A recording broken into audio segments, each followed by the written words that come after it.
This is your Weather Extreme video for Sunday, May the 22nd. I'm meteorologist Brian Peters, and certainly an interesting and warming weather pattern ahead of us. The weather map this morning features a large high-pressure system centered primarily over St. Louis.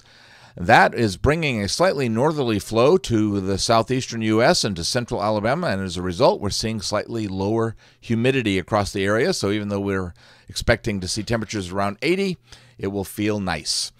The upper air pattern shows a fairly substantial ridge over the middle part of the country with a trough over the Four Corners part of the country. That pattern's going to change little for the week ahead. As a result of this overall pattern, it is rather warm across the entire continental United States. Look at that up in the Dakotas. They're in the lower 60s for their morning lows. They're actually warmer than we are down here in central Alabama. The temperatures across central Alabama this morning, generally in north and central Alabama, generally dipping into the 50s. Across the southern part of the state, they're more into the lower 60s. And I noticed that nice cool spot up at Fort Payne at 50 degrees. That must feel very nice this morning. Watch warning map, not much going on with just a few little things. The pink just to the west of Lake Superior is actually a high fire danger, so it's for dry weather. And speaking of rain or dry weather, QPF, the quantitative precipitation forecast, with the weather system staying just to our west, it looks like the area from Texas up to the western Great Lakes is the area where they're going to see the most rain over the next 5 days. And as you can see, over the southeastern U.S., we certainly don't see much in the way of rain. And just like the rain, the severe weather is going to stay off to our west. There's day one, that's today, Sunday, into early Monday. Day two, Monday into early Tuesday, and you can see the slight risk all the way from Texas up to the western Great Lakes. That area doesn't shift much on day three, as we see a slight risk over the area from Oklahoma and parts of central Texas up into Iowa.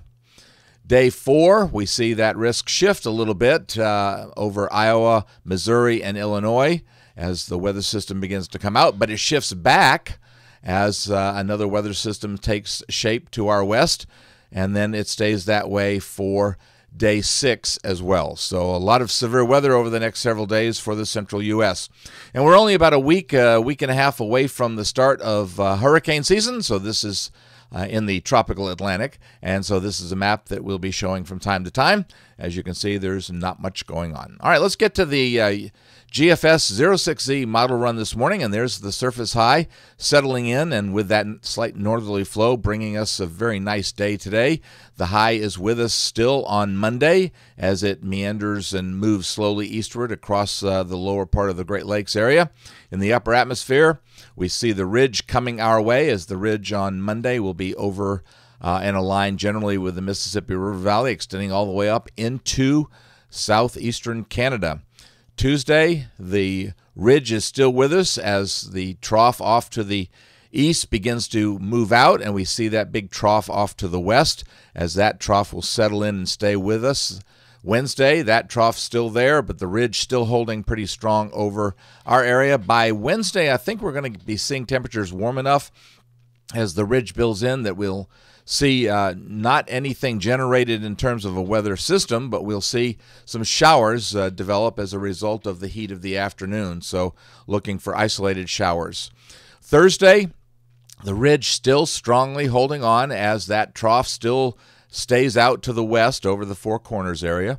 And of course, with high pressure in our area, once again, the warmth, as we see highs in the upper 80s, looks like we'll see once again isolated showers. The same is true for Friday, as the ridge is finally beginning to break down a little bit as these little impulses come out of that trough over the western U.S.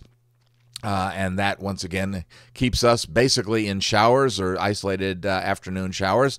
We see that a fairly strong piece of energy comes out of that trough on Saturday, so I think maybe our rain chances go up a little bit. Still no widespread rain, but rain chances go up a bit on Saturday and into Sunday as that system gets a little bit closer. And then on Sunday, as you can see, that system coming across Tennessee and the Tennessee River Valley.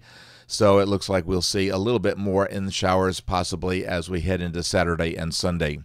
Now, looking out into Voodoo Country, as we noted yesterday, there was an interesting feature in Voodoo Country along the Gulf Coast. That feature in this run is gone. Did you expect anything less? It does show for June 1st, it does show a bit of a troughiness over the eastern half of the country with a ridge extending from Texas up into the western Great Lakes. So it does look like we may start June on at least a slightly cooler note. I wouldn't call it cold, but maybe not in the upper 80s anyway, at least maybe in the lower 80s.